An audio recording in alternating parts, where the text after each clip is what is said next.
Estaba de pie frente al pesado portón de madera noble de un chalet de lujo que conocía bien, en La Moraleja. El cansancio acumulado durante el vuelo a Madrid se desvaneció en un instante, reemplazado por una desolación incomprensible. Introduje la llave en la cerradura, la giré una vez, y luego otra, pero la puerta permaneció tan inamovible como la muralla de un castillo.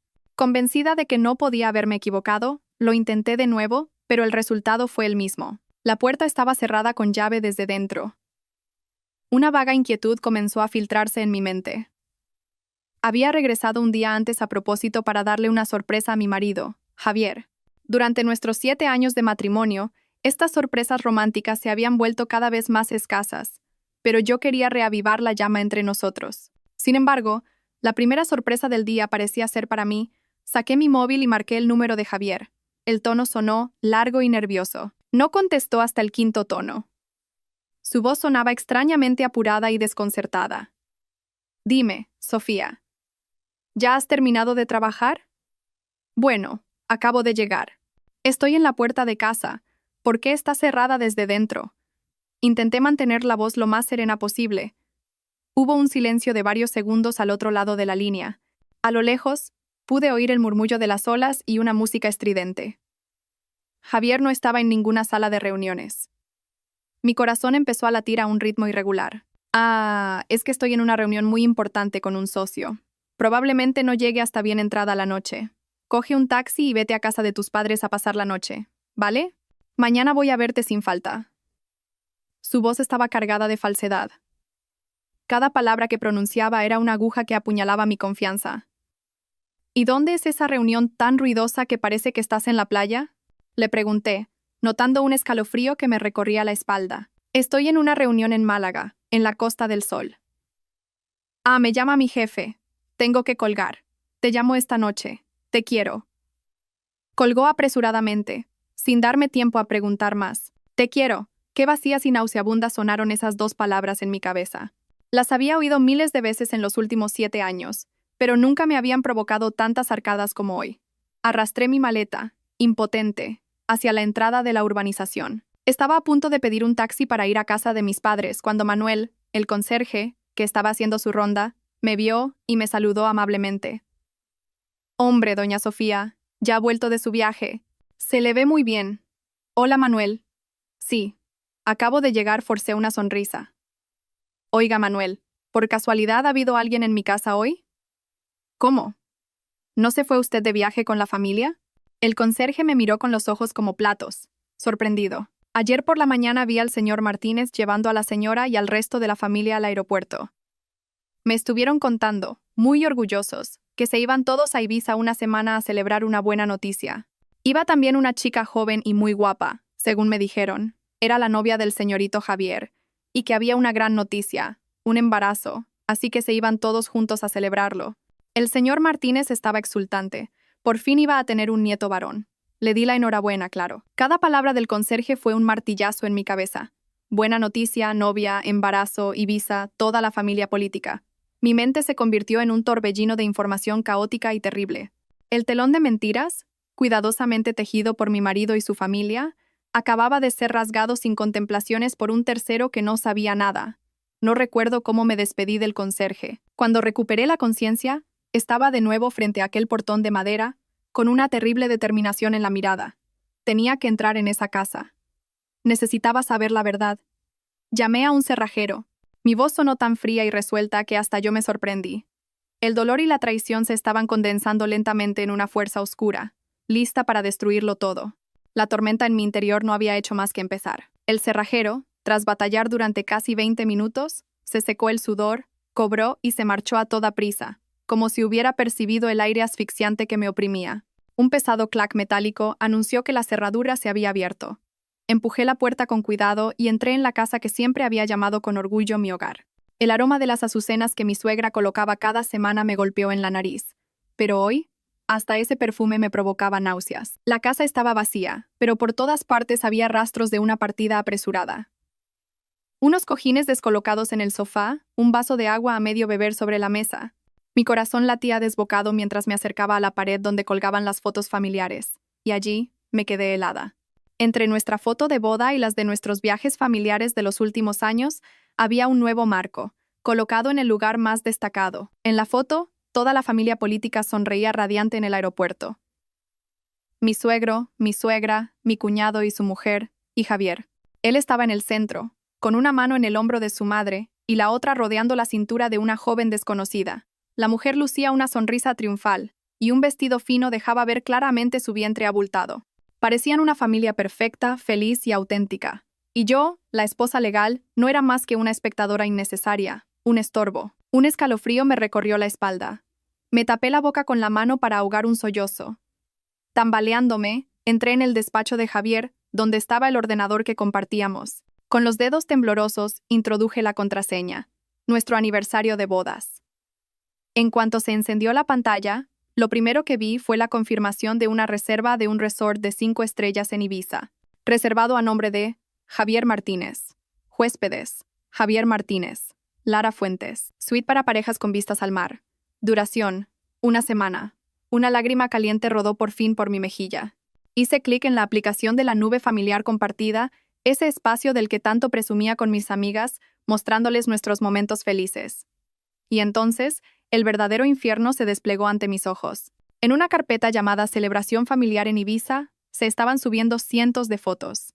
Javier dándole de comer a esa mujer. Mi suegra paseando por la playa de la mano con ella, con la misma mirada tierna con la que miraría a una hija.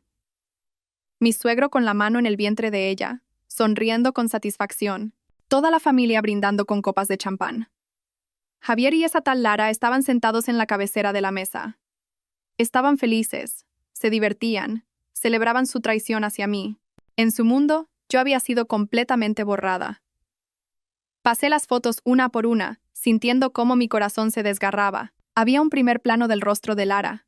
Tenía una mirada afilada y una sonrisa, que pretendiendo ser inocente, resultaba provocadora. Era como si me estuviera mirando directamente, burlándose de mi estupidez y mi ignorancia. También había videos cortos, risas animadas, la voz de mi suegra llamando a Lara nuestra nueva nuera, la voz de Javier prometiendo que, en cuanto todo se arreglara, les daría a madre e hijo el lugar que les correspondía. Todo. Ese todo era yo, un obstáculo que debía ser eliminado de su camino hacia la felicidad, un problema que había que resolver. 7 años de amor, 7 años de dedicación, 7 años de sacrificio, todo se había reducido a esta horrible verdad.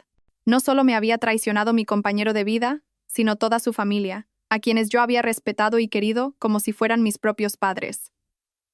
Cerré la pantalla del portátil de un golpe. El sonido retumbó en el silencio. La verdad, cruel e innegable, se había revelado. Las lágrimas cesaron. En su lugar, desde lo más profundo de mi ser, comenzó a arder una violenta llama de odio. Si querían guerra, la tendrían. Una guerra en la que yo no sería la perdedora. Cuando el shock inicial pasó, un vacío aterrador se apoderó de mí. Me dejé caer en el frío suelo, apoyada contra la pared, con la mirada perdida en el vacío. Reconstruí todo en mi cabeza, buscando las señales que había pasado por alto, las frecuentes llamadas urgentes de Javier, sus viajes de negocios repentinos, los caros regalos que mi suegra presumía que un amigo le había hecho a Javier. Todo eran piezas de un elaborado fraude en el que yo había sido la única espectadora que no se había dado cuenta de nada. Con paso pesado, salí al balcón y respiré hondo el aire nocturno de Madrid. Las luces de la ciudad parpadeaban a lo lejos, pero para mí todo era de un gris ceniciento. En ese momento, vi a mi vecina del chalet de enfrente paseando a su perro. Al verme, me saludó con la mano. «Anda, Sofía, has vuelto. Pensé que te habías ido con la familia». Apenas pude esbozar una sonrisa torcida. Sí, tuve que volver antes por trabajo. La mujer se acercó y, con una expresión de apuro, bajó la voz. «Sofía, no te enfades por lo que te voy a decir. El otro día, antes de irse, tu suegra vino a mi casa y no paraba de presumir de la nueva novia de Javier, que si era guapa, encantadora y que además le iba a dar a la familia Martínez el ansiado heredero. Y me dijo que vuestro matrimonio llevaba mucho tiempo roto, que solo era cuestión de tiempo que acabarais en los tribunales. Me sentí fatal por ti al oírlo. En fin, sea como sea, mucho ánimo». Cada una de sus palabras fue como una cuchilla que cortó el último y fino hilo de paciencia que me quedaba. El vaso se había desbordado. No solo me habían engañado a mis espaldas, sino que se habían dedicado a denigrarme y humillarme públicamente. La mujer a la que tanto había respetado, mi suegra, Había estado pregonando que nuestro matrimonio estaba acabado mientras yo trabajaba hasta el agotamiento por lo que creía que era mi familia. Le di las gracias a mi vecina mecánicamente y volví a entrar. El dolor había desaparecido, y el corazón roto ya no existía. Solo quedaba una razón fría como el hielo. No me habían dejado ninguna salida, así que yo tampoco tenía por qué guardarles el más mínimo respeto. Mi primera acción fue comprobar mi estado financiero. Abrí la aplicación del banco en el móvil. En la cuenta conjunta, donde habíamos acumulado más de 350 euros durante 7 años, solo quedaban unos cientos de euros. El historial de transacciones estaba lleno de grandes retiradas y transferencias realizadas en los últimos 2 meses, todas hechas en los días en que yo estaba de viaje. La beneficiaria era un nombre desconocido, Lara Fuentes. Pero la cosa no acababa ahí. Revisé las tarjetas de crédito. El límite de la tarjeta de Javier estaba casi agotado con cargos de marcas de lujo, restaurantes caros y costosos gastos de viaje. Estaba financiando su doble vida con nuestro dinero, con mi sangre y mi sudor. La ira alcanzó su punto álgido. No solo me habían sido infiel, me habían estafado a la cara. Pretendían despojarme de todo lo que tenía y luego echarme a la calle con las manos vacías. Un temblor de desprecio y odio me recorrió el cuerpo. No iba a dejar que se salieran con la suya. Me senté en el escritorio del despacho y abrí mi portátil. Mis dedos se movían rápidos y decididos sobre el teclado. Comencé a buscar información sobre abogados especialistas en divorcios y procedimientos legales para la protección de bienes. El dolor se había transformado en acción. Las lágrimas habían dado paso a un plan de venganza meticuloso y cruel.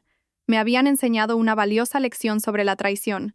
Ahora era mi turno de enseñarles una lección sobre las consecuencias. La noche cayó por completo sobre Madrid, pero no pude pegar ojo. El espacioso chalet se había convertido en una fría prisión. No podía soportar estar allí ni un segundo más. Metí algo de ropa y, lo más importante, todos los documentos relevantes en una pequeña maleta. Antes de irme, eché un último vistazo a la casa. Nuestra foto de boda, colgada en la pared, parecía burlarse de mí. Sin dudarlo un instante, la descolgué y la tiré a la basura. Tenía que romper con todo. Definitivamente. Conduje sin rumbo, mientras las lágrimas caían sin cesar. Finalmente, el coche se detuvo en el único lugar en el que podía pensar en ese momento, la casa de mis padres. Mi madre se quedó horrorizada al ver mi aspecto miserable en mitad de la noche. Me abrazó con fuerza y me preguntó con preocupación: «Sofía, ¿qué ha pasado? ¿Estás bien? ¿Dónde está Javier?» No pude decir nada. Solo lloré en el cálido abrazo de mi madre. Mi padre salió de su estudio y su expresión se endureció al verme. Habiendo trabajado toda su vida como abogado y habiendo visto todo tipo de personas y casos, supo al instante que algo grave había ocurrido. «Entra en casa, hija. Cuéntanoslo todo con calma». La voz de mi padre era grave y cálida, y tenía un extraño poder tranquilizador. Bajo la luz amarilla del salón, les conté toda la historia. La puerta cerrada, el viaje de la familia política a Ibiza, la amante embarazada, las fotos y la cuenta bancaria vacía. Empecé sollozando, pero mi voz se fue volviendo más clara y firme. El llanto inicial se estaba convirtiendo en una ira nítida. Cuando terminé, mi madre temblaba de rabia. «Dios mío, ¿cómo puede existir gente tan desvergonzada? ¿Toda una familia engañando a mi hija? Pobre Sofía mía, ¿cuánto has debido de sufrir?», dijo llorando mientras me abrazaba. Mi padre no dijo nada. Se sentó en su sillón, con las manos entrelazadas y la mirada afilada. Su silencio era más aterrador que 1000 reprimendas. Cuando terminé mi relato, abrió lentamente la boca, y cada palabra fue una sentencia. «Hija, escúchame con atención. Primero, ya has llorado y sufrido suficiente. A partir de este momento tienes que ser fuerte. Tú no has hecho nada malo. Los que han obrado mal son ellos. No puedes derrumbarte», asentí, secándome las lágrimas a toda prisa. Segundo, continuó mi padre, «no vamos a dejar que se salgan con la suya. Esto no es un simple caso de adulterio. Es estafa, malversación de bienes y podría haber hasta un delito de bigamia si se demuestra la relación de hecho. Tu padre no va a permitir que te traten de esta manera. Pero, papá, ¿qué hago ahora?» «¿Por dónde empiezo?», pregunté, con la voz aún quebrada. «Lo primero que tienes que hacer es conseguir un buen abogado». «Un abogado muy bueno». Mi padre me miró directamente a los ojos. «Esto ya no se puede resolver con sentimientos. Hay que resolverlo por la vía legal. ¿Te acuerdas de Alejandro, el hijo de mi amigo Antonio? Es compañero tuyo del instituto. Ahora mismo es uno de los mejores abogados de Madrid en divorcios y disputas patrimoniales. Es listo, decidido y no dejará que te perjudiquen», recordaba a Alejandro. Fuimos compañeros de instituto y nos llevábamos bastante bien. Era inteligente e ingenioso, pero también muy directo. Había oído que se fue a estudiar al extranjero, se hizo abogado y le iba muy bien. Hacía mucho que no sabía de él. Voy a llamar a Alejandro ahora mismo. Vendrá enseguida. Mientras tanto, descansa. Esta batalla va a ser larga y necesitarás todas tus fuerzas. La determinación de mi padre y el amor de mi madre me dieron fuerzas. Ya no estaba sola. Tenía a mi familia apoyándome. Una sólida alianza recién formada. Esa noche, dormiría en mi habitación de la infancia, bajo la protección de mis padres. Y mañana, al amanecer, comenzaría mi guerra. Una guerra para recuperar la justicia, el honor y todo lo que me pertenecía. No había pasado ni una hora desde que mi padre llamó cuando sonó el timbre. Alejandro llegó antes de lo que esperaba. El chico flaco y alto con gafas de pasta que recordaba se había convertido en un hombre imponente, vestido con un traje de marca. Solo su mirada, aguda y penetrante tras las gafas, seguía siendo la misma. Buenas noches, señor y señora. Y hola, Sofía. Alejandro saludó a mis padres con una inclinación de cabeza y luego se volvió hacia mí. Por un instante vi un destello de compasión en sus ojos, pero rápidamente fue reemplazado por la concentración de un profesional. Tu padre me ha puesto al corriente. Sofía, vamos directos al grano. No es momento de lamentarse, es momento de actuar. Necesito que me cuentes toda la historia, con el mayor detalle posible, sin omitir nada. Sentada frente a Alejandro, le conté todo de nuevo. Esta vez, sin lágrimas ni sollozos, solo un relato claro y frío. Le enseñé las fotos, la confirmación de la reserva y las capturas de pantalla que había hecho del extracto bancario. Mi padre se sentó a nuestro lado, añadiendo algunos detalles desde su perspectiva de veterano abogado. Mientras hablaba, Alejandro tecleaba rápidamente en su tableta. Cuanto más oía, más seria se ponía su expresión. Cuando terminé, levantó la cabeza. Su mirada era tan afilada como un bisturí. La situación es más grave de lo que pensaba, dijo Alejandro sin rodeos. Esto no es una simple demanda de divorcio por adulterio. Es un caso de estafa organizada. Lo planearon todo meticulosamente para quedarse con tu patrimonio. Pero cometieron un error fatal. Fueron demasiado arrogantes. Y dejaron demasiadas pruebas. Alejandro giró la pantalla de su tableta hacia mí. En ella había un mapa mental claramente dibujado. Esta es nuestra estrategia. Atacaremos por 3 frentes.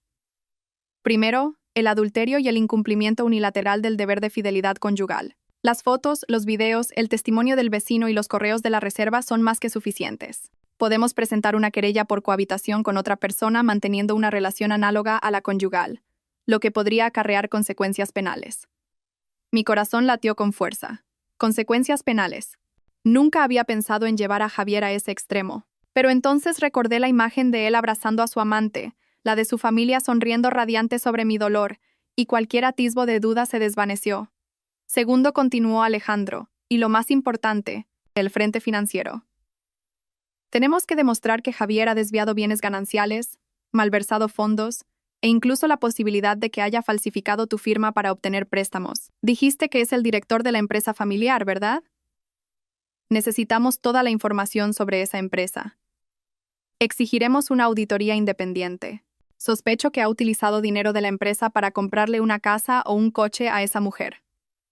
¿Y cómo vamos a conseguir esa información? Pregunté, preocupada. Justo en ese momento, volvió a sonar el timbre. Mi madre abrió, y quien entró fue mi primo Miguel. Iba de paisano, pero su porte y su forma de andar no ocultaban su profesión de policía. Tío, he venido en cuanto me has llamado, dijo Miguel mirándome con preocupación. ¿Estás bien? Sí, estoy bien, negué con la cabeza. Primo, justo a tiempo. Necesitamos tu ayuda, dijo mi padre, explicándole la situación a Miguel. Al oírlo, la cara de mi primo se endureció. Me dio una palmada en el hombro y se dirigió a Alejandro. ¿En qué puedo ayudar? Dígame, necesitamos su ayuda. Y mucho, dijo Alejandro con una sonrisa calculadora. Primero, investigue la identidad de una tal Lara Fuentes. Me da que esta mujer no es trigo limpio. Segundo, compruebe todas las transacciones inmobiliarias y de vehículos a nombre de Javier Martínez o de esta mujer en los últimos 2 años. Y tercero, si es posible, sonsaque algo de información a algún empleado del departamento de contabilidad de la empresa de los Martínez. Miguel asintió sin dudarlo. De acuerdo, esto es un asunto de familia. En 24 horas tendrá la información preliminar. Las infidelidades de Javier Martínez no hace falta ni investigarlas. Siempre ha tenido fama de mujeriego. Solo mi prima Sofía, la pobre, no se había dado cuenta. Las palabras de mi primo fueron otra daga en mi corazón, pero una necesaria para hacerme reaccionar. Y el tercer ataque, concluyó Alejandro, es el golpe psicológico. Actuaremos de forma rápida y por sorpresa, sin darles tiempo a reaccionar. Mientras ellos se divierten en Ibiza, nosotros montaremos una trampa perfecta en Madrid. Cuando vuelvan no les quedará nada. Esa noche, la luz del salón de mis padres permaneció encendida hasta altas horas. Se había convertido en un centro de mando de operaciones. Mi padre, un abogado experimentado, era el asesor estratégico. Alejandro, el comandante en jefe que planeaba cada movimiento con precisión. Mi primo Miguel, el equipo de reconocimiento que recopilaba información. Y yo, la víctima doliente, me había convertido en el arma secreta de esta guerra. El fuego del odio que ardía en mi interior ya no era para consumirme a mí misma, sino para iluminar el camino del contraataque que se avecinaba. A la mañana siguiente, mientras revisaba unos documentos con Alejandro y mi padre, sonó mi teléfono. Era Javier. Sentí un vuelco en el corazón y una oleada de náuseas. Miré a Alejandro en busca de ayuda. Él me hizo un gesto para que me calmara y me susurró al oído. Cógelo. Actúa. Eres la esposa preocupada. No levantes ni la más mínima sospecha. Si puedes llorar, mejor. Alarga la llamada y pon en manos libres. Respiré hondo, controlando mis emociones. Deslicé el dedo para contestar y puse una voz deliberadamente temblorosa. Hola, cariño. Mi amor, ¿estabas durmiendo? Perdona, ayer estuve tan liado que no pude volver a llamarte. La voz de Javier al otro lado de la línea seguía siendo dulce, perfectamente hipócrita. No pasa nada, empecé a sollozar. Estaba preocupada por ti. ¿No estás agotado con tanta reunión? Cuídate mucho. Alejandro levantó el pulgar, indicándome que lo estaba haciendo muy bien. Estoy bien, no te preocupes. Ya casi he terminado. Creo que en un par de días podré estar contigo. Mintió sin pestañear. Estás en casa de tus padres, ¿verdad? Sí, aquí estoy. Me daba miedo estar sola en casa, continué con mi actuación, añadiendo un toque de fragilidad y dependencia, como solía hacer con él. Oye, cariño, ayer miré nuestra cuenta conjunta, y creo que hay algún problema. Ha salido muchísimo dinero, estoy preocupada. Lancé el anzuelo. Hubo un silencio de varios segundos. Podía imaginar su cara de pánico. Ah, eso. Es dinero que he usado para una gran inversión. Quería darte una sorpresa cuando volviera. No te preocupes. Pronto volverá duplicado o triplicado. Mi mujer no tiene por qué preocuparse de nada. ¡Qué alivio! Pensaba que había pasado algo malo. Bueno, pues trabaja mucho, no te molesto más. Te quiero. En cuanto colgué, sentí que se me iban todas las fuerzas, como si hubiera librado una batalla. Fingir delante de quien me había traicionado, decirle te quiero a quien odiaba hasta la médula. La sensación era peor que una tortura. Perfecto, Alejandro me dio una palmada en el hombro. Ha empezado a mentir para cubrir el tema del dinero. Eso demuestra que tiene algo que ocultar. Pensará que sigues confiando ciegamente en él. Esa es nuestra ventaja. ¿Se confiará? Mi padre asintió. Ahora lo más importante es que vuelvas a ese chalet. Su ordenador personal, los papeles de su caja fuerte, ahí estarán las pruebas más importantes. Pero, ¿cómo voy a ir? No quiero estar sola allí. La sola idea de volver a ese lugar lleno de mentiras me daba escalofríos. No vas a ir sola, dijo Alejandro con firmeza. Iré contigo. Iremos en calidad de abogado y cliente para recoger bienes y documentos personales relacionados con la demanda de divorcio. Es perfectamente legal. Además, he contratado a un experto. Copiará todos los datos del ordenador de Javier, incluso los archivos borrados. No se le escapará nada. El plan se trazó rápidamente. Esa misma tarde, Alejandro y yo volveríamos a la escena del crimen. Tendría que enfrentarme de nuevo a los recuerdos y al dolor de ese lugar. Pero esta vez, no estaría sola. Convertiría el lugar exacto de mi traición en el punto de partida de su caída. Mi actuación perfecta acababa de comenzar, y el papel de esposa inocente y desolada continuaría hasta el final, hasta que el telón cayera y los culpables pagaran por sus actos. Esa tarde, volví a aquel chalet con Alejandro y un experto en informática. El aire en el interior seguía siendo tan frío y asfixiante como la noche anterior. Mientras el experto copiaba los datos del ordenador de Javier, Alejandro y yo registramos su despacho con cuidado. Detrás de un cuadro encontramos una pequeña caja fuerte. ¿Sabes la contraseña?, preguntó Alejandro. Negué con la cabeza, pero de repente, una combinación de números me vino a la mente. El cumpleaños de su amante. Recordaba haberlo visto en algún documento del ordenador. Lo introduje con los dedos temblorosos. La caja fuerte se abrió con un clic.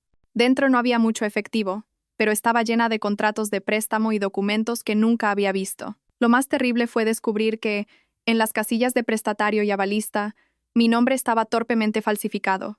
Sentí que se me paraba el corazón. Javier no solo me había engañado, sino que había intentado hundirme en deudas millonarias y convertirme en una delincuente. Alejandro fotografió cuidadosamente todos los documentos. Ya está. Esta es la prueba irrefutable, dijo, incapaz de ocultar su indignación. Falsificar una firma para obtener un préstamo es un delito penal clarísimo. Esta vez, la familia Martínez no se libra. Recogimos todo y nos fuimos de allí inmediatamente. Apenas habíamos llegado a casa de mis padres y tomado un vaso de agua cuando el timbre sonó de forma estridente. Mi madre miró por la videoportero y su rostro se tensó.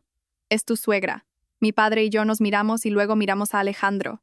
Él sonrió con malicia, cogió mi móvil, activó la grabadora y me lo metió disimuladamente en el bolsillo del abrigo. «Aquí viene». Empieza la función. Mantén la calma y deja que hable. Cuanto más hable, más errores cometerá. Mi madre abrió la puerta y mi suegra, la señora Martínez, irrumpió en la casa como un torbellino. Lejos de su habitual imagen elegante y distinguida, hoy parecía demacrada y furiosa. En cuanto me vio, sin ni siquiera saludar a mis padres, me señaló con el dedo. «¿Qué haces tú aquí? ¿Quién te ha dado permiso para venir?» «Señora, esta es la casa de mis padres. Si no vengo aquí, ¿a dónde voy a ir?» Intenté mantener la voz calmada. «¿Todavía te atreves a llamarme señora? Jamás he tenido una nuera como tú», gritó. «Javier me lo ha contado todo. Viviendo del cuento en casa sin dar un palo al agua y encima montando numeritos por celos. Tú no eres digna de mi hijo».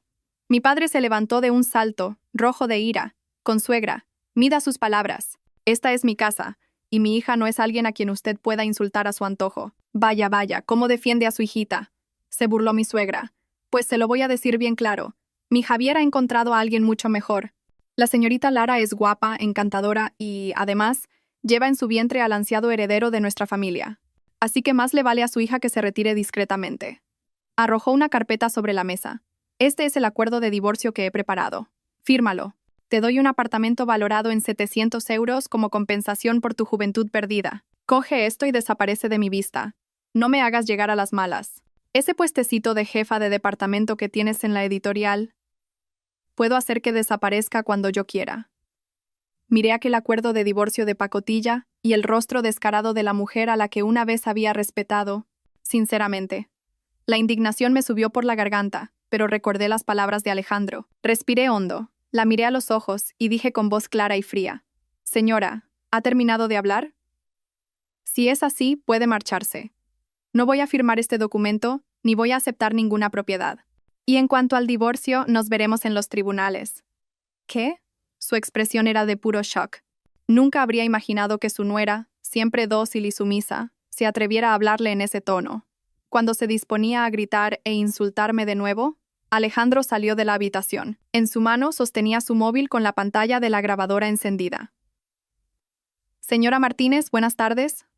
Soy Alejandro López, el abogado de doña Sofía. Todas las conversaciones, amenazas y coacciones que ha proferido usted desde que ha entrado en esta casa han sido grabadas. Serán una prueba muy interesante en el juicio. Muchas gracias por haberse tomado la molestia de venir hasta aquí a traernos este regalo».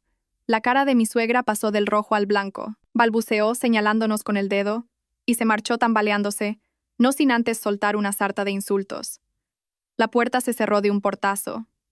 Me desplomé en la silla, temblando de pies a cabeza.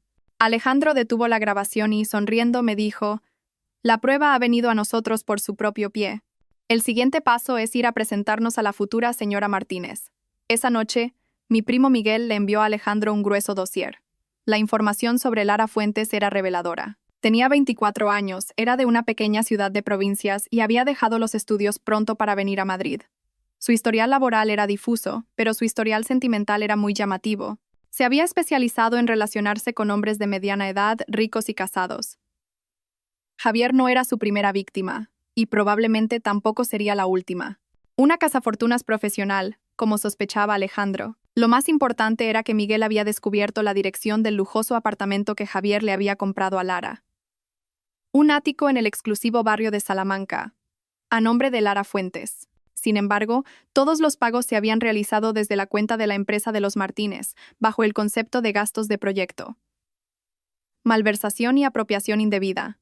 Un delito más a la lista, dijo Alejandro, tamborileando con los dedos sobre el dossier. Sofía, ¿quieres ir a verla? Creo que sería bueno que fueras tú misma. Necesitamos más pruebas de que están cohabitando como si fueran un matrimonio. Sinceramente, no quería ir. No quería enfrentarme a la persona que había destruido mi familia. Pero mi razón me decía que tenía que hacerlo. Tenía que romper por completo la última y tenue ilusión que me quedaba, transformar el dolor en una fuerza absoluta. Tenía que verlo con mis propios ojos. Iré, dije con firmeza. Al día siguiente, conduje sola hasta esa dirección. Alejandro esperaría en una cafetería cercana, listo para intervenir si lo necesitaba. Me paré frente a la puerta del ático, en el 7º piso, y respiré hondo para serenarme. Pero lo que vi pegado en la puerta hizo añicos toda mi compostura. Era una pequeña placa de madera con las palabras Familia Martínez grabadas con láser. Ni siquiera intentaban ocultarlo. Vivían abiertamente como un matrimonio, construyendo su nuevo hogar sobre las ruinas del mío. La sangre me hirvió de rabia. Llamé al timbre, con fuerza y decisión. A los pocos segundos la puerta se abrió. Lara Fuentes, con un camisón de seda que dejaba ver su embarazo, y una mano en la cadera. Me miró de arriba abajo, y su expresión se tornó despectiva. Era más guapa que en las fotos. Una belleza afilada y calculadora. ¿Sí? ¿A quién busca? Su voz era fría y cortante. Soy Sofía, la mujer de Javier Martínez, dije, recalcando cada palabra. Lara soltó una carcajada. Ah, así que usted es la señora. He oído hablar mucho de usted. ¿Qué hace aquí? Javier no está. Está ocupado preparando el viaje familiar para su hijo y para mí. No he venido a buscarle a él. He venido a buscarte a ti. ¿A mí? Lara enarcó una ceja. ¿Y para qué? ¿Para tirarme de los pelos? Ay, señora, ¿en qué siglo vive? Debería culparse a sí misma por no saber retener a su marido. ¿De verdad cree que una mujer mayor y que no puede tener hijos puede compararse conmigo? Cada una de sus palabras era como un alfiler que se clavaba en mi carne. Pero no me enfadé. Miré fijamente su vientre y luego sus ojos, y sonreí con frialdad. No he venido a tirarte de los pelos. He venido a darte un par de noticias. La primera es que Javier Martínez y yo seguimos legalmente casados. Que tú y él conviváis así, públicamente, puede ser constitutivo de delito. Esta placa de Familia Martínez será una prueba excelente. La expresión arrogante de Lara se tensó ligeramente. La segunda, continué, es que este piso se compró con dinero malversado de la empresa. Pronto, las autoridades vendrán a registrarlo. Como titular de la propiedad, no creo que pueda evitar verse implicada. ¿Pero qué tonterías estás diciendo? Lara empezó a balbucear. Su confianza inicial se había desvanecido. Y la tercera, y última cosa que quiero decirte, me acerqué más y bajé la voz para que solo nosotras pudiéramos oírnos. ¿Crees que ese niño que llevas en el vientre es tu salvoconducto? No seas tan ingenua de pensar que te convertirá en la señora Martínez. Para mí no significa nada, pero cuando la familia Martínez descubra la verdad sobre ese niño, bueno, ya veremos si entonces sigue siendo su ansiado heredero. Disfruta de lo que te queda, futura señora Martínez. Dicho esto, me di la vuelta. No miré atrás. Oí que gritaba algo a mi espalda, pero no me importó. Había plantado la semilla de la duda en su mente. Había resquebrajado su confianza y su arrogancia. En este enfrentamiento, yo había ganado. Y esto era solo el principio. Después del enfrentamiento con Lara, curiosamente, me sentí más ligera. El odio seguía ahí, pero ya no me consumía ciegamente. Ahora era una llama controlada, una fuente de energía para ejecutar el siguiente paso. A la mañana siguiente, Alejandro y yo fuimos al banco. Siguiendo su consejo, solicité el bloqueo inmediato de todas las cuentas conjuntas y de las tarjetas familiares que utilizaba Javier. Al principio, el empleado del banco dudó, pero cuando Alejandro presentó el certificado de matrimonio y las pruebas de la ocultación de bienes por parte de Javier, colaboraron rápidamente. El poco dinero que quedaba en mis cuentas se transfirió a una nueva cuenta exclusivamente a mi nombre. Este es el primer paso para cortarle el grifo, explicó Alejandro. Sin dinero, no podrá mantener su lujoso estilo de vida con su amante, y pronto entrará en pánico.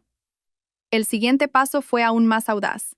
A través de una firma de auditoría independiente y de confianza que nos recomendó mi padre, Alejandro envió un requerimiento oficial a la empresa de los Martínez. Exigía la presentación y auditoría de todas las copias de los libros de contabilidad de los últimos 3 años. Como esposa legal del director y parte interesada, tenía pleno derecho a hacerlo. El requerimiento también incluía la advertencia de que, si la empresa no cooperaba, iniciaríamos acciones legales y solicitaríamos la intervención judicial. Esto era un ataque directo a la fuente de ingresos de toda la familia Martínez. Como Alejandro había previsto, los resultados no se hicieron esperar. Esa tarde, mientras estaba en la editorial resolviendo mis asuntos pendientes, mi teléfono no paraba de sonar. Era Javier. Dejé que sonara un buen rato y luego contesté fingiendo somnolencia. Dime, Sofía, ¿estabas durmiendo? Sí, estaba un poco cansada y me he echado un rato. ¿Qué pasa, cariño? Bostecé a propósito. Sofía, ha pasado algo gordo. La voz de Javier ya no tenía esa dulzura hipócrita. Estaba en auténtico estado de pánico. Mis tarjetas. Todas mis tarjetas están bloqueadas. No puedo sacar dinero ni pagar nada. Comprueba si tu cuenta está bien. Qué raro, fingí sorpresa. A ver, voy a mirar. Ostras, nuestra cuenta conjunta también está bloqueada. A lo mejor ha habido un error en el banco, cariño. O quizás ha habido algún problema con esa inversión que hiciste y lo han bloqueado temporalmente para comprobarlo. Le devolví hábilmente la pelota de la responsabilidad. Hubo un silencio al otro lado. Seguro que estaba sudando frío. La gran inversión que se había inventado ahora se volvía contra él. Seguro que es eso, dijo Javier con voz preocupada. Llamaré al banco a ver qué me dicen. Oye, Sofía, y hoy ha venido una firma de auditoría a la empresa pidiendo los libros. ¿No habrás sido tú? ¿Una auditoría? No tenía ni idea, respondí con inocencia. Será una auditoría rutinaria o algo así, nuestra empresa es de fiar. No te preocupes tanto y disfruta del viaje. Yo me encargo de todo en casa. Colgué y esbocé una sonrisa fría. Yo me encargo de todo. Sí, me encargaría de ti y de tu familia con mucho esmero. Cortaría vuestros tentáculos uno por uno hasta que os ahogaráis en el pantano de mentiras y codicia que vosotros mismos habíais creado. El primer contraataque había sido un éxito rotundo. Ahora tocaba observar cómo el pez que había picado el anzuelo se retorcía. Durante los días siguientes, Javier no paró de llamar. A veces intentaba engatusarme con palabras dulces. Otras me exigía explicaciones enfadado, pero yo siempre interpreté a la perfección mi papel de esposa inocente y ajena a todo. Mientras tanto, en Madrid, nuestra maquinaria de venganza funcionaba de manera fluida y despiadada. Una noche, Alejandro me llamó con voz urgente. Sofía, noticias frescas. Javier Martínez está intentando empadronar a sus padres y a su hermano y cuñada en vuestro chalet. Sentí un vuelco en el corazón. ¿Para qué? ¿Para qué va a ser? Para legalizar su titularidad sobre la casa, la voz de Alejandro era cortante. El chalet es un bien ganancial, pero la escritura está solo a tu nombre. Si toda la familia figura como empadronada allí, luego en el juicio lo usarán como excusa para litigar. Dirán que era la única residencia familiar, que contribuyeron a su mantenimiento y reforma, pueden inventarse cualquier cosa. Tenemos que impedirlo ya. ¿Y cómo lo hacemos? Pregunté, preocupada, tranquila. Contaba con ello. Y ahora es cuando vamos a usar nuestro as en la manga, dijo Alejandro con voz segura. ¿Recuerdas los documentos de préstamo con la firma falsificada que encontramos en la caja fuerte? No solo son pruebas de estafa, sino también de la catadura moral de toda esa familia. No solo vamos a impedir el empadronamiento, vamos a hacer que les cancelen el suyo. ¿Cancelarles el empadronamiento? Me quedé helada. Era un ataque devastador. Convertiría a toda una familia en ciudadanos fantasma. No podrían realizar ninguna transacción civil, ni comprar, ni vender, ni viajar, ni siquiera recibir atención médica. ¿Es eso posible? Mi voz temblaba. Para otros sería difícil, pero para nosotros es posible, rió Alejandro. Tu primo, el inspector Miguel, es la clave. A la mañana siguiente, fui con Alejandro y Miguel a la comisaría de policía. Miguel usó su cargo y sus contactos para conseguirnos una reunión directa con el comisario. En el solemne despacho, relaté todos los hechos. La infidelidad de Javier, la estafa patrimonial y la conspiración para arrebatarme el chalet. Alejandro, como abogado, añadió los afilados argumentos legales. Pero el golpe de gracia fue el dossier que Miguel puso sobre la mesa. Señor comisario, estas son las pruebas de que el señor Javier Martínez ha falsificado en repetidas ocasiones los documentos y la firma de su esposa, doña Sofía, para realizar préstamos y transacciones ilegales por valor de varios millones de euros. Este acto demuestra la mala fe del sujeto y su intención de cometer fraude y enriquecimiento ilícito. Actualmente, La familia Martínez está intentando empadronarse en el domicilio de doña Sofía para usurpar su propiedad. Creemos que el empadronamiento actual de esta familia también podría tener elementos fraudulentos y opacos. Por ello, para prevenir más actos ilícitos y facilitar la investigación, solicitamos formalmente el bloqueo administrativo temporal del DNI y el empadronamiento de todos los miembros de la familia Martínez y su posterior cancelación si se confirman los hechos. El comisario revisó el dossier con el ceño cada vez más fruncido. Me miró con compasión y luego asintió a Miguel. De acuerdo, me encargaré personalmente de este asunto. No se preocupen, se tramitará con rigor y conforme a la ley. Al salir de la comisaría, el sol de Madrid brillaba, pero sentí un escalofrío. Acababa de asestar un golpe mortal a toda esa familia. Les había arrebatado el derecho más básico de un ciudadano. Pronto se darían cuenta de que, sin su DNI, no eran nadie. Sus vacaciones iban a terminar en una pesadilla que jamás habrían imaginado. Mientras la familia Martínez se ahogaba en Ibiza, atrapada con tarjetas inútiles y un futuro administrativo incierto, decidí asestar el golpe final. Un ataque que no sería solo legal o financiero, sino psicológico, uno que les cerraría por completo el camino de vuelta. «Quiero vender el chalet», le dije a Alejandro en su despacho. Alejandro casi deja caer la taza de café. «¿Qué dices? ¿Vender el chalet ahora?» «Sí, lo voy a vender», ya dije, con una voz que no admitía dudas. «Es mi propiedad, está a mi nombre. Su estado administrativo está congelado, no pueden impedírmelo. Quiero que, cuando vuelvan, lo que les reciba no sea su casa, sino una puerta con un nuevo dueño». Alejandro me miró con una mezcla de sorpresa y admiración. «Eres realmente cruel, pero me gusta. Es la mejor jugada posible. No solo te aseguras una importante suma de dinero para empezar tu nueva vida, sino que destruyes por completo el símbolo de su éxito, lo que consideraban su hogar. Les romperás la voluntad. Pero vender una casa de 3 millones de euros no es algo que se haga de la noche a la mañana», dijo mi padre, que estaba con nosotros, preocupado. «No la venderé por 3 millones», respondí. «La venderé por 2, 8 millones. Y con la condición de cerrar la venta en una semana. Hay gente rica que necesita una casa urgentemente y no escatimará en gastos. Quiero hacerlo rápido, sin que les dé tiempo a reaccionar». El plan se puso en marcha de inmediato. A través de los contactos de Alejandro y mi padre, la noticia de que un chalet de lujo, legalmente impecable, salía a la venta a un precio de ganga se extendió por el sector inmobiliario. Como esperaba, en 2 días contactó con nosotros un empresario del sector del comercio internacional. Necesitaba urgentemente una residencia de prestigio para recibir a sus socios extranjeros, y la ubicación inmejorable del chalet y su precio irresistible le convencieron. Una semana después, estaba sentada en la notaría firmando el contrato de compraventa. Al escribir mi nombre sobre el papel, una mezcla de emociones me invadió. Aquel había sido el lugar donde había construido hermosos recuerdos y soñado con una familia feliz. Pero también fue donde la traición había germinado y crecido. Ahora, con mis propias manos, lo estaba borrando. No había arrepentimiento. Solo la ligereza de quien se ha quitado un gran peso de encima. 8 millones de euros. Una enorme cantidad de dinero fue ingresada en las cuentas seguras que Alejandro había dispuesto. Les había cortado por completo el camino de vuelta. Ahora, la familia Martínez no solo había perdido el dinero y el honor, sino también un hogar al que regresar. Oficialmente, se habían quedado en la calle. ¿Qué sentirían cuando, agotados, volvieran del aeropuerto y se encontraran con un nuevo dueño en su puerta? La sensación de que te lo han arrebatado todo, la misma sensación que ellos me habían dado a mí. Mi plan de venganza se estaba desarrollando a la perfección, incluso mejor de lo que esperaba. Mi plan de venganza se estaba desarrollando a la perfección, o incluso mejor.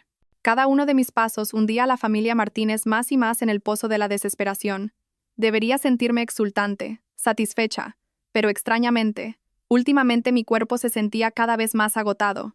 Cada mañana me despertaba con náuseas repentinas. No tenía apetito y me sentía constantemente cansada, con ganas de pasarme el día en la cama. Al principio, pensé que era solo por el estrés excesivo, que esta guerra estaba agotando mi cuerpo y mi mente. Mi madre, al verme cada vez más pálida y delgada, no podía estar tranquila. «Sofía, ¿por qué no te haces un chequeo completo? Así no puedo quedarme tranquila. Voy contigo». Para tranquilizarla, fui a un hospital privado. Después de sacarme sangre y hacerme varias pruebas, esperé nerviosa en la sala de espera. Media hora después, una enfermera me llamó. Una doctora de la edad de mi madre me miró con dulzura. Consultó los resultados en su ordenador y luego sonrió. «Enhorabuena. No tiene nada de qué preocuparse, al contrario, tiene una buena noticia. Sentí que me zumbaban los oídos. ¿Una buena noticia?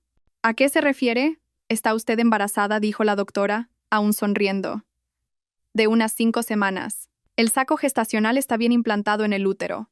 El bebé está creciendo sano. Por su constitución parece que las náuseas son un poco más intensas. Le recetaré unas vitaminas y le daré unas pautas de alimentación. Embarazada. Esas 2 palabras retumbaron en mis oídos como un trueno. Me quedé tan en shock que no pude articular palabra. Mi madre, a mi lado, pasó de la sorpresa a la alegría, y luego a una expresión de preocupación al mirarme. Ya no oía nada de lo que decía la doctora. En mi mente solo resonaba la palabra embarazo.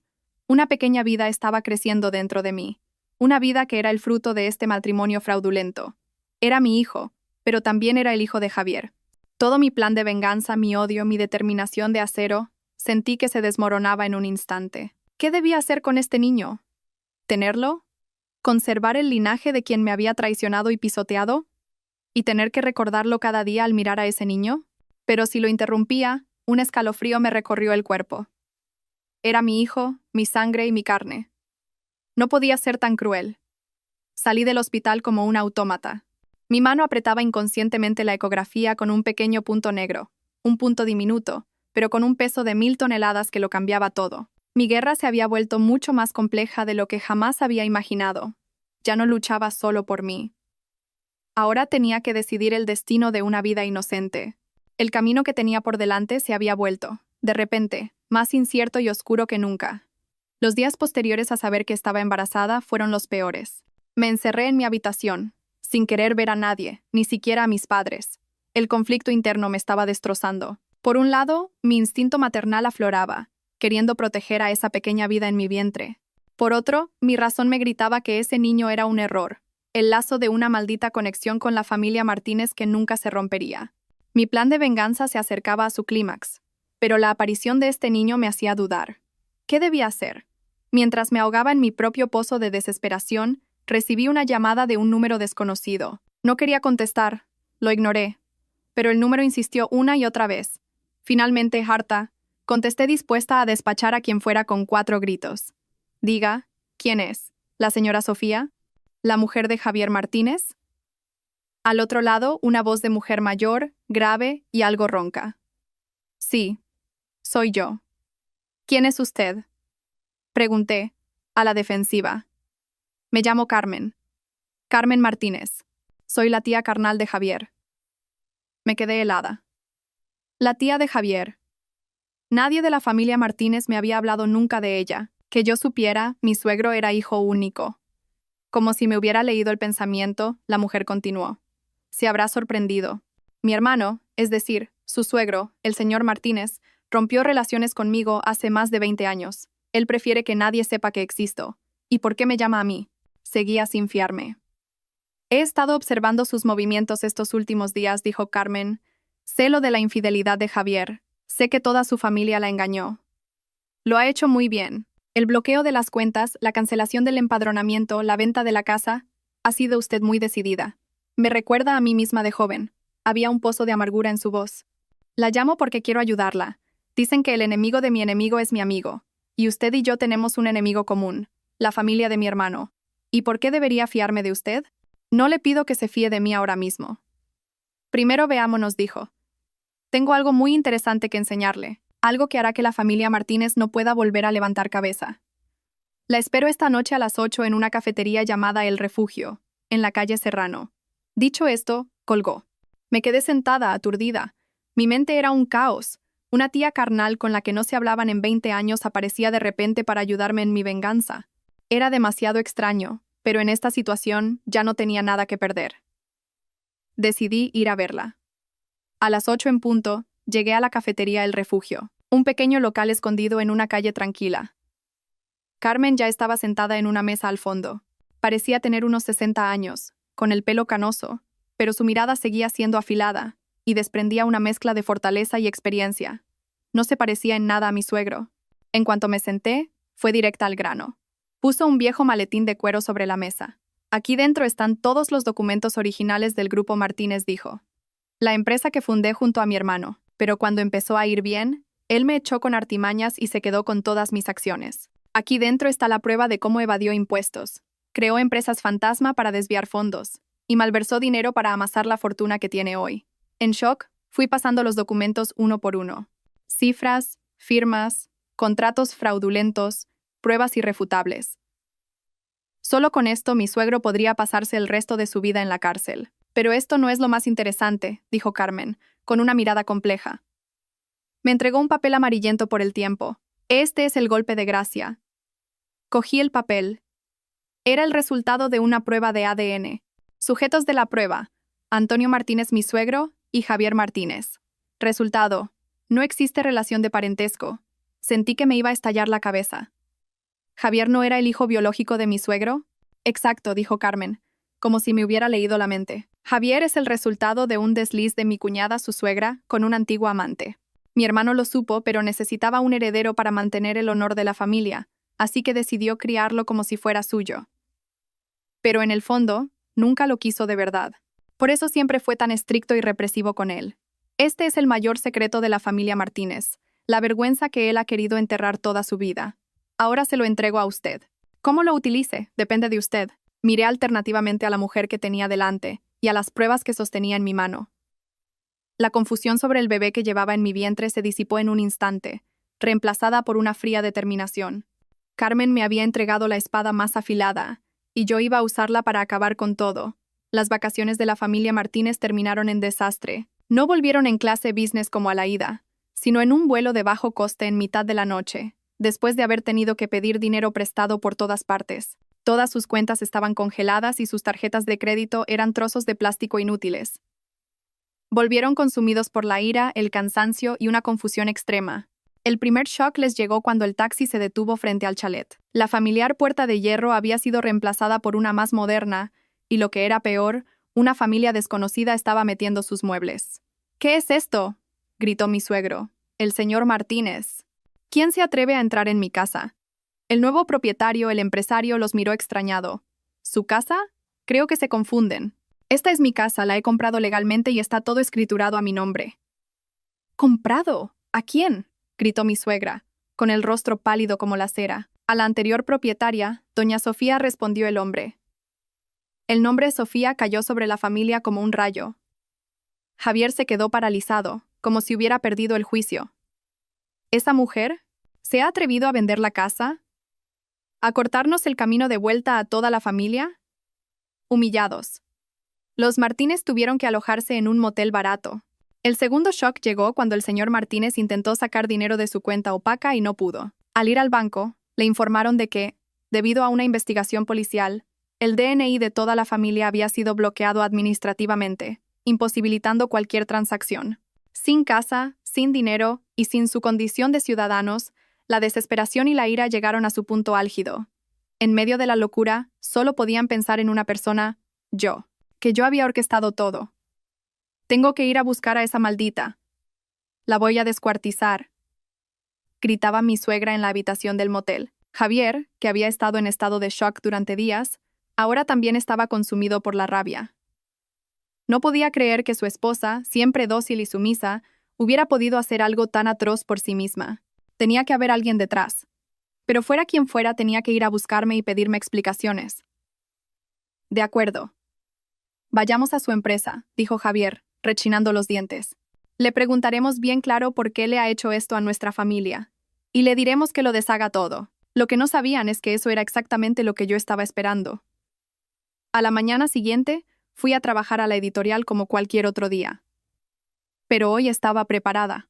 Alejandro había apostado a 2 guardaespaldas de paisano en las inmediaciones.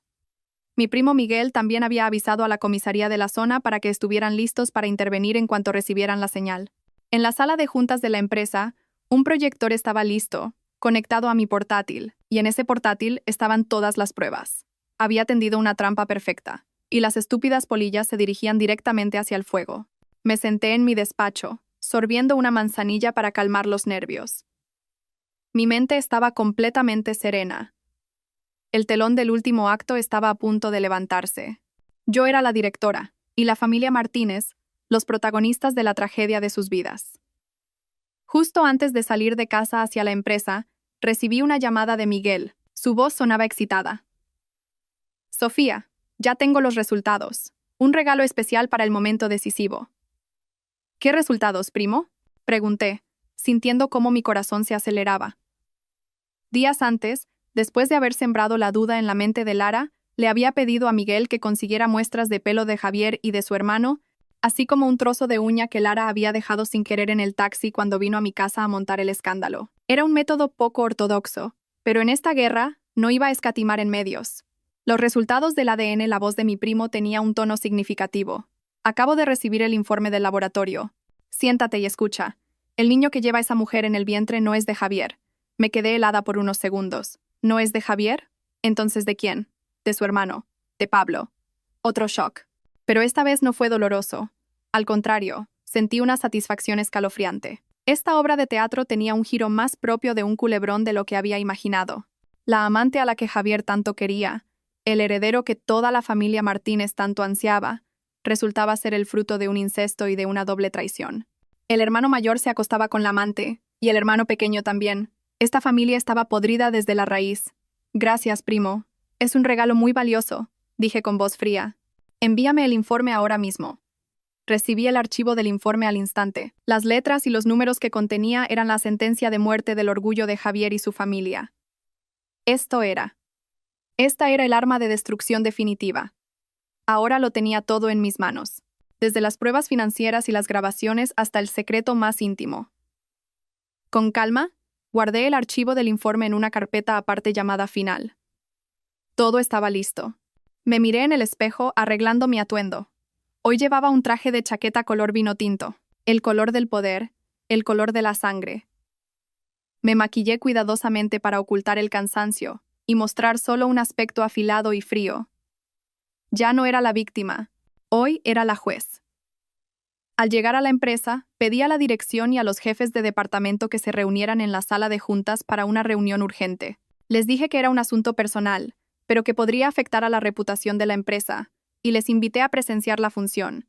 La curiosidad los reunió a todos en la sala. Quería que todos fueran testigos de la caída de los Martínez. Quería que sintieran la humillación y la vergüenza pública. La trampa estaba puesta, el cebo lanzado, y la bestia herida venía corriendo enloquecida.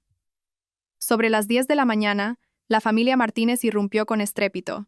Sin pasar por recepción, subieron directamente a mi planta y convirtieron la oficina en un caos. A la cabeza iba Javier, con el rostro enrojecido por la ira y la falta de sueño, seguido de sus padres y su hermano y cuñada. «Sofía, sal de ahí ahora mismo», gritó Javier, sin importarle las miradas atónitas de mis compañeros. Salí tranquilamente de mi despacho y lo miré a los ojos. «¿A qué viene tanto alboroto, señor Martínez? ¿Todavía te atreves a hacerte la tonta?» Mi suegra se abalanzó para abofetearme, pero fue interceptada por los guardaespaldas. «¿Qué le has hecho a nuestra familia? ¿Por qué se ha vendido la casa? ¿Por qué están bloqueadas las cuentas? ¿Por qué nos han cancelado el empadronamiento?» Sonreí suavemente. Creo que esas preguntas es mejor que las tratemos en la sala de juntas. Aquí hay demasiada gente. Además, casualmente, tengo algo que me gustaría enseñarles. Dicho esto, entré en la sala de juntas, donde los directivos y mis compañeros ya estaban sentados. Los Martínez, aunque recelosos, me siguieron en tropel para aclarar las cosas. Una vez que todos estuvieron sentados, cogí el mando del proyector y subí al estrado. La puerta de la sala de juntas se cerró. «Familia Martínez, bienvenidos», comencé. Mi voz resonó en la sala. Les he reunido hoy aquí para presentarles una pequeña obra de teatro protagonizada por su propia familia. El título de la obra es Traición. La pantalla del proyector se iluminó. La primera imagen era una colección de fotos de Javier y Lara en Ibiza, en actitud cariñosa. Un murmullo recorrió la sala y la cara de Javier se puso blanca como el papel. Primer acto. Adulterio, dije con voz monótona. El señor Javier Martínez, durante su matrimonio legal conmigo, mantuvo una relación pública con la señorita Lara Fuentes y la dejó embarazada. Toda la familia Martínez, con conocimiento de este hecho, lo consintió, lo ocultó e incluso lo celebró con alegría. Pulsé el siguiente botón. La pantalla cambió a los extractos bancarios y los contratos de préstamo con mi firma falsificada. Segundo acto. Estafa. El señor Javier Martínez malversó fondos de la empresa, desvió bienes gananciales y falsificó mi firma para obtener préstamos por valor de varios millones de euros. Es imposible que el presidente, el señor Antonio Martínez no supiera nada de esto. Mi suegro se levantó de un salto. Tú, ¿cómo te atreves a difamarme? ¿Difamarle? Reí con frialdad. Entonces escuchemos esta grabación. La voz de mi suegra sonó nítida por los altavoces. Fírmalo. Te doy un apartamento valorado en 700 euros como compensación. No me hagas llegar a las malas. Ese puestecito de jefa de departamento que tienes en la editorial, puedo hacer que desaparezca cuando yo quiera. Toda la sala contuvo la respiración. Mi suegra se tambaleó y se dejó caer en la silla, sin una gota de sangre en el rostro. Y ahora, el plato fuerte, dije, fijando mi mirada en Javier. Estabas muy orgulloso de tu futuro hijo, ¿verdad? El ansiado heredero de los Martínez. Volví a pulsar el botón. En la pantalla apareció el informe de ADN. Leí en voz alta. Palabra por palabra. Resultado de la prueba de ADN entre el señor Pablo Martínez y el feto de la señorita Lara Fuentes. Conclusión. Se establece la relación de parentesco. Toda la familia Martínez se quedó petrificada. Javier miró a su hermano fijamente, su expresión pasando de la incredulidad a la locura, mientras que la mujer de su hermano se desmayaba en el acto. Pero aún no hemos terminado, dije con una voz gélida. Queda un último secreto, un secreto que el señor presidente Antonio Martínez ha guardado durante décadas. Proyecté el viejo resultado de la prueba de ADN que me había dado Carmen. Señor Javier Martínez, ese hijo al que su padre siempre reprimió y trató con dureza, en realidad no es su hijo biológico. Fue la gota que colmó el vaso. Javier se derrumbó por completo. Gritó como un animal herido y se abalanzó sobre mí para estrangularme. Te voy a matar. Pero antes de que sus manos me alcanzaran, la puerta de la sala se abrió de par en par. La policía irrumpió. Todos quietos. Miguel iba a la cabeza y le puso fríamente las esposas a Javier. Javier Martínez queda detenido por intento de agresión. Señor Antonio Martínez, señora, señor Pablo Martínez, tendrán que acompañarnos a comisaría por presuntos delitos de estafa, malversación, difamación y complicidad en adulterio. Toda la familia Martínez fue sacada a la fuerza, bajo la mirada atónita de los empleados de la empresa. La obra había terminado. Mientras los veía alejarse, inconscientemente, me llevé la mano al vientre. La tormenta había pasado, y yo era la única superviviente. El incidente en la editorial estalló como una bomba. Un vídeo de la confrontación, grabado a escondidas por uno de mis compañeros, se filtró de alguna manera en las redes sociales. De la noche a la mañana, mi historia se convirtió en el centro de todas las conversaciones. Los principales periódicos digitales no tardaron en publicar titulares. Jefa de departamento de una editorial destapa la infidelidad, la estafa y los sorprendentes secretos de cuna de la familia de su marido, de un conocido empresario.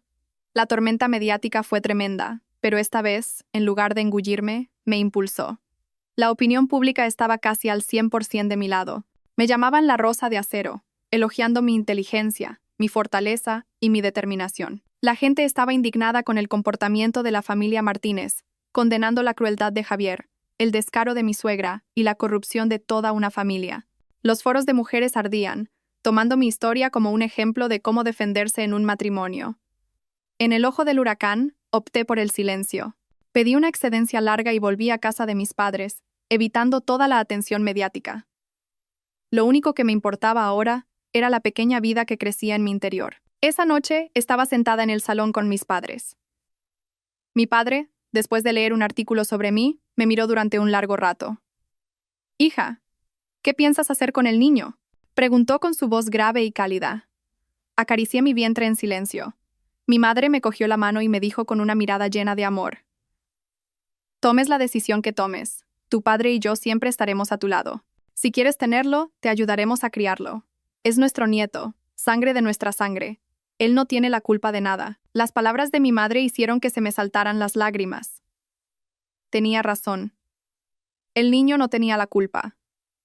La culpa era de los adultos. Me había vengado, había hecho que quienes me hicieron daño pagaran por ello.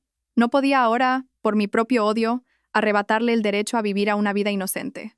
«Voy a tenerlo», dije con firmeza, «y lo voy a criar para que sea una persona maravillosa. Es mi hijo, solo mío». Mi padre asintió con una sonrisa de alivio. Bien pensado. Mi hija se ha hecho toda una mujer. Por aquel entonces, otra protagonista de la historia también estaba tomando sus propias decisiones. Lara Fuentes, Al ver el video que había desatado la tormenta y saber que todos los secretos habían sido revelados, y la familia Martínez estaba acabada, no dudó ni un instante.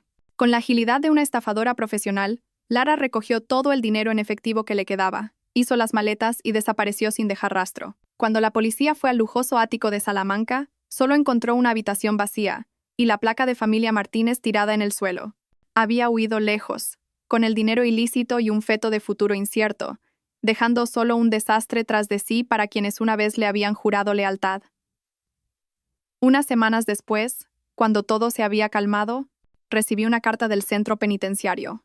Era de Javier. Quería verme. Alejandro me aconsejó que no fuera, pero yo pensaba diferente. Para poner un punto y final definitivo al pasado, tenía que enfrentarme a él una última vez. Fui a la prisión una tarde nublada. Me senté en el locutorio, esperando, con un grueso cristal de por medio. A los pocos minutos apareció Javier. Apenas lo reconocí. El hombre apuesto y arrogante de antes era ahora un hombre con un uniforme de preso holgado, el pelo rapado y los ojos hundidos por el insomnio y la desesperación. Al verme, se abalanzó sobre el cristal. Un tenue brillo de esperanza apareció en sus ojos. «Sofía, has venido. Sabía que vendrías», dijo con voz ronca. Permanecí sentada, sin expresión. «Sofía». «Lo siento», Javier rompió a llorar. «Sé que cualquier cosa que diga ahora no sirve de nada, pero de verdad que lo siento. Me equivoqué. Fui un basura, la peor persona del mundo. Te traicioné, te hice daño, pégame, insúltame, lo que quieras. Pero por favor, perdóname». «¿Perdón?». Esbocé una sonrisa fría. «¿Crees que mi perdón va a cambiar algo? ¿Va a hacer que desaparezca el daño que me has hecho? ¿Va a librar a tu familia de la justicia?». «No». Sé que no. Javier negó con la cabeza, desesperado. «No tengo derecho ni a pedírtelo. Solo quería verte para decirte algo». Su mirada se posó, compleja, en mi vientre. «El niño... todavía lo tienes, ¿verdad?». No respondí. Solo lo miré fijamente.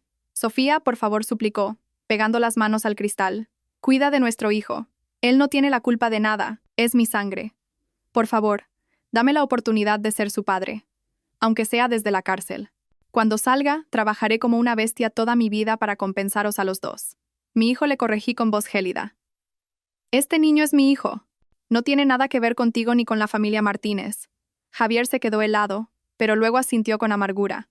«Sí, tu hijo. Mientras lo cuides, me doy por satisfecho». Dudó un momento, y luego, bajando la voz como si susurrara, añadió: «Hay una cosa más que tengo que decirte. Mi tía. Ten cuidado con esa mujer. Con Carmen». Fruncí el ceño. «Esa mujer no es tan simple como crees», dijo Javier. Había terror en sus ojos. «Odia a nuestra familia, a mi padre. No te ayudó por bondad, sino por sus propios intereses. Su crueldad va más allá de lo que puedas imaginar. Ten cuidado, Sofía. No te conviertas en su próxima pieza de ajedrez». Justo cuando terminó de hablar, el tiempo de visita se acabó. Mientras los guardias se lo llevaban, Javier no paraba de girarse para mirarme, murmurando las palabras «ten cuidado». Me quedé sola, sumida en un mar de pensamientos. Era la advertencia de alguien en quien no se podía confiar, pero había sembrado una semilla de duda en mi mente. Carmen, ¿quién era realmente? Pero enseguida negué con la cabeza, apartando esos pensamientos. Fuera quien fuera, tuviera las intenciones que tuviera, mi guerra había terminado. A partir de ahora, viviría solo para mí y para mi hijo, dejando el pasado atrás, al otro lado de este grueso cristal. Un año después, estaba sentada en el balcón de un pequeño y bonito apartamento con vistas a la playa de Santander. La brisa marina me acariciaba suavemente el pelo, trayendo consigo el olor a sal y una sensación de paz increíble. Madrid, con su ruido y sus dolorosos recuerdos, había quedado atrás. Había elegido esta acogedora ciudad costera para empezar una nueva vida. Un llanto de bebé desde la habitación me sacó de mis pensamientos. Sonreí y entré. En una cuna blanca, un pequeño ángel se revolvía. Tenía mis mismos ojos, grandes, redondos y oscuros, y mi nariz respingona. Le puse de nombre Ángel, deseando que su vida estuviera siempre llena de paz y libertad. El nacimiento de Ángel había sanado todas las heridas de mi corazón. Al verlo dormir plácidamente, al ver su sonrisa despreocupada, supe que la decisión de tenerlo había sido la mejor de mi vida. Después de la tormenta, rehice mi vida con el dinero de la venta del chalet. Una parte la ahorré, otra la invertí en unos terrenos en la costa de Cantabria, y el resto lo utilicé para escribir. Volqué todo mi corazón, mi dolor, mi rabia, mi fortaleza y mi viaje de autodescubrimiento en un libro. Lo titulé Renacer de las cenizas. Inesperadamente, tuvo un éxito arrollador. Conectó con millones de mujeres que habían sufrido o sufrían en sus matrimonios. Renacer se convirtió en el bestseller del año y no paraba de reeditarse. De jefa de departamento de una editorial, pasé a ser, de la noche a la mañana, una escritora famosa y una figura inspiradora. Con los ingresos de los derechos de autor y las ventas, cumplí otro sueño. Fundé una pequeña fundación benéfica llamada Luz Propia, dedicada a ayudar a mujeres en situación de vulnerabilidad, víctimas de violencia de género y desigualdad, ofreciéndoles asistencia legal, apoyo psicológico y ayuda económica. La fundación creció día a día, convirtiéndose en un pilar para muchas vidas rotas. En cuanto a la familia Martínez, pagaron un precio muy alto.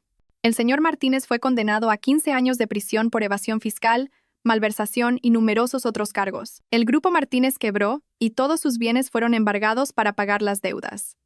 Javier fue condenado a 5 años por estafa, complicidad en adulterio e intento de agresión. Su hermano Pablo recibió una sentencia con suspensión de pena. La señora Martínez, tras el shock, perdió la razón. La otrora espléndida familia se había derrumbado por completo. Ya no me importaban. Mi vida ahora eran Ángel, mis libros y la Fundación Luz Propia, y en esa sencillez había encontrado la paz y el sentido de mi vida. La Fundación Luz Propia organizó un evento benéfico en un resort de la costa cántabra. Como fundadora, estaba ocupada saludando a los patrocinadores e invitados. Ángel, que acababa de cumplir 1 año, estaba en brazos de mi madre, que no se separaba de él. El niño era la estrella del evento. Todos lo mimaban y le hacían carantoñas. Mientras hablaba con unos invitados, oí una voz familiar a mi espalda. «Sofía, ¿eres tú?» Me giré y vi a un hombre alto, de rostro amable y aspecto intelectual, con gafas, que me sonreía. Me quedé un momento en blanco hasta que lo reconocí. «David, ¿eres tú?» «Sí, soy yo, Río. No esperaba encontrarte aquí. He leído tu libro. Es increíble. Y también he oído tu historia. Ha sido muy fuerte, admirable». David era un antiguo compañero de la universidad. Siempre había sido un chico tímido y bueno, que me ayudaba en silencio con los estudios. Perdimos el contacto después de graduarnos, y ¿quién me iba a decir que nos reencontraríamos aquí, años después? Ahora era arquitecto y estaba en la zona por un nuevo proyecto de un resort, y al enterarse del evento de la fundación, había decidido asistir. Hablamos durante mucho rato, de la vida, de cómo habíamos cambiado. David tenía una conversación muy amena. La mirada con la que nos miraba a Ángel y a mí era siempre cálida y sincera. No hurgó en mi doloroso pasado. Solo escuchó en silencio y empatizó conmigo. Esa noche, mientras acostaba a Ángel, recibí un mensaje de un número desconocido. «Soy Javier. Parece que voy a salir pronto en libertad condicional. ¿Podrías enviarme una foto del niño? Lo echo mucho de menos». Leí el mensaje sin inmutarme y lo borré en silencio. Para mí, ese hombre ya estaba muerto. Unos días después, David vino a visitarnos a casa. No trajo flores ni regalos caros. En su lugar, le regaló a Ángel una pequeña y bonita maqueta de una casa de madera que había hecho él mismo. Al niño le encantó su nuevo juguete y no lo soltaba. David se sentó en el suelo y jugó con él con paciencia. La escena era cálida y pacífica. Levantó la cabeza, me miró y sonrió con dulzura. «Sofía, sé que quizás es pronto, pero si a ti te parece bien, ¿podría venir a visitaros a menudo?» Lo miré, y luego miré a Ángel, que reía a carcajadas. Sentí como una cálida corriente se abría paso en mi corazón, helado durante tanto tiempo. Sonreí y asentí. Una nueva mañana estaba amaneciendo en la hermosa ciudad costera. Una mañana sin tormentas, solo con la luz dorada del sol, el azul del mar y la esperanza de una felicidad nueva, completa y merecida.